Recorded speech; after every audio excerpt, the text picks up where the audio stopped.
शीला अपनी बहन की देखरेख करने के लिए अपने जीजा सुरेश के साथ उसके घर जा रही थी। तभी अचानक रास्ते में सुरेश ने अपनी साली शीला का सील तोड़ दिया। नमस्कार दोस्तों, स्वागत है आप सभी का हमारे एएसएन क्राइम अफेयर चैनल में। दोस्तों, एएसएन क्राइम अफेयर चैनल को आप सभी लोग सब्सक्राइब कीजिए, वीडियो को लाइक कीजिए, वीडियो को ढेर सारा शेयर भी कीजिए। दोस्तों चलती जवानी और हवस की ये कहानी मध्य प्रदेश से आई है, जहाँ पर एक सुरेश नाम का व्यक्ति रहता था, जिसकी शादी को हुए लगभग 5 साल हो गए थे। उसके पास 2 बच्चे थे और तीसरे बच्चा उसका होने वाला था। दोस्तों, जब उसका तीसरा बच्चा होने वाला था तो उसकी पत्नी जब गर्भवती हुई तो वो अपनी पत्नी की देखरेख करने के लिए अपनी साली को लेने उसके ससुराल गया हुआ था।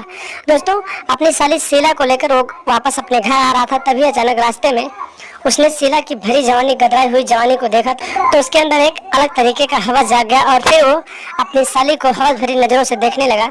और देखते ही देखते दोस्तों, रास्ते में ही जबरदस्ती एक खेत में ले जाकर, गन्ने के खेत में ले जाकर सुरेश ने अपनी साली का सील तोड़ दिया और फिर उसके साथ जबरदस्त तरीके से संबंध बनाया।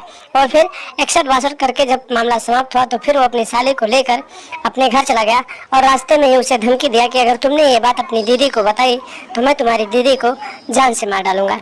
इसी तरीके से दोस्तों, शीला लगभग 2 महीने तक अपने जीजा जी के घर रही और 2 महीने के बीच रोज रात को उसका जीजा सुरेश जब उसकी पत्नी सो जाती थी तो वो अपनी साली शीला के बिस्तर पे चला जाता था और फिर उसके साथ 61-62 वाला गेम खेलता था। दोस्तों, हर एक दिन लगातार 61-62 वाला प्रोग्राम चलाने की वजह से 2 महीने के बाद शीला भी प्रेग्नेंट हो गई और फिर उसने इसकी जानकारी अपने जीजा सुरेश को दी तो सुरेश ने उसे एक गर्भपात वाली दवा दे दी। दोस्तों, गर्भपात वाली दवा खाने के बाद शीला की हालत बिगड़ गई और फिर उसे बहुत ज़्यादा ब्लीडिंग होने लगा तो फिर उसकी हालत बिगड़ गई और उसे अस्पताल में भर्ती कराया गया।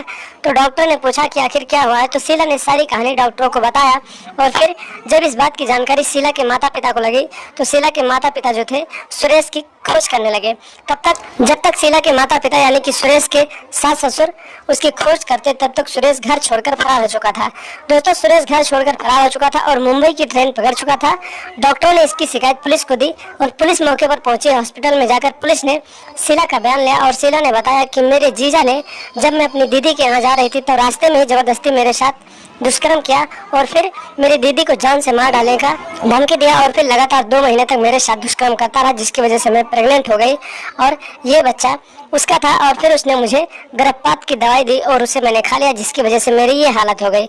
इतना सारा स्टेटमेंट जब पुलिस वालों को शीला ने दिया तो पुलिस वालों ने उसके जीजा का नंबर लिया और फिर सुरेश का नंबर सर्विस लांच पे लगाया और लोकेशन के जरिए सुरेश को मुंबई की चलती ट्रेन में पकड़ लिया और उसके बाद उसके हाथों में हथकड़ी डालकर थाने लेकर आई और फिर खूब पिटाई की। उसके बाद सारी कहानी पूछा तो सुरेश ने भी सारी कहानी बता दी और फिर पुलिस वालों ने सुरेश को नाबालिग लड़की के साथ दुष्कर्म करने के जुर्म में आगे की कार्रवाई के लिए अदालत में ले गए और फिर जज साहब ने उसे उम्र कैद की सजा सुनाई।